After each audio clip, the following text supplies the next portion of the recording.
So ito sa mga bangag na loyalista dyan ha, baka may itatapat kayo sa Tigasing Noipi, kahit din sa mga kakamping ka. Ilabas nyo na kung sino mga pinakamatatapang at pinakamalalakas sa inyo, ha? At talagang kakasahan natin kahit sa boxing. Ito, magti-training. Alam mo, bata, wala naman naghahamon sa iyo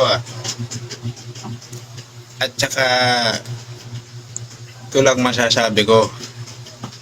Kayong mga DDS lang ang mga masyadong violente. No?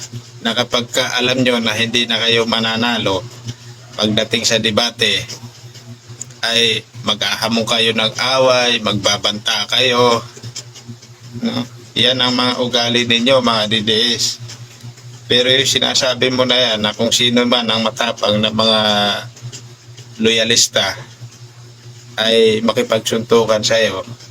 Ito sasabihin ko sa iyo, bata, wala naman talagang matatapang na loyalista. Dahil lahat ang matatapang ngayon, puro mga DDS. Pero hindi naman namin sinasabi na mga takot kami.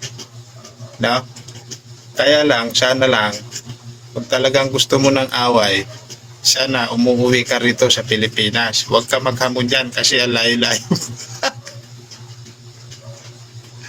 May tuyo ka. May tuyo ka rin eh, no?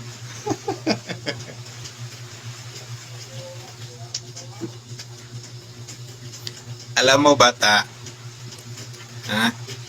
ako, aaminin ko, nagagapuan.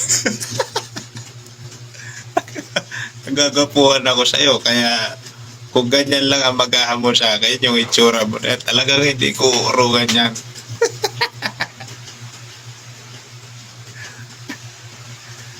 Pag nahawakan ko talaga yung pagbumukha mo na yan, panggigigilaw ko talaga. Tsaka huwag ka maghahamon ng mga sikat. No? Yung nakakaraan kasi, hinahamon mo yung mga sikat, sila Pacquiao.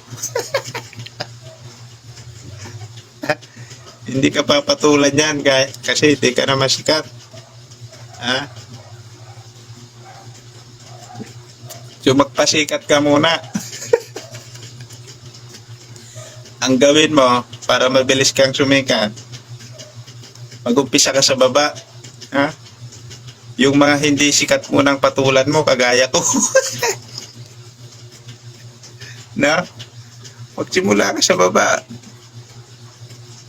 Kumbaga, unahin mo muna yung mga pipitsugin bago ka umakyat sa taas. Kasi ako na nagsasabi sa'yo, pag inuna mo yung itaas, nako, delikado ka dyan. Kaya mas mainam, kung gusto mong sumikat sa pamamagitan ng pakikipag-away, suntukan, mag-umpisa ka sa mga kagaya ko na hindi sikat.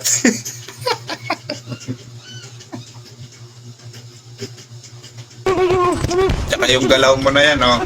Yan. Yan. Marunong. At saka talagang mahusay, ano.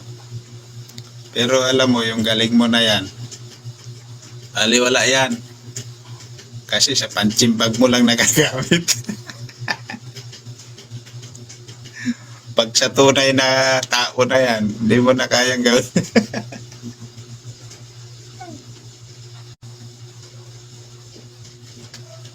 Alam mo, yung itsura mo na yan, parang napakasarap mong palurin.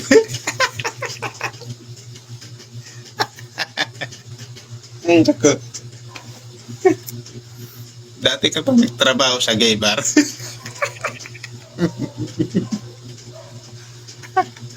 O baka naman talaga sa gay bar ka nagtatrabaho dyan kung nasaan ka man ngayon. Kasi pang gay bar yung itsura mo eh. So yun lang.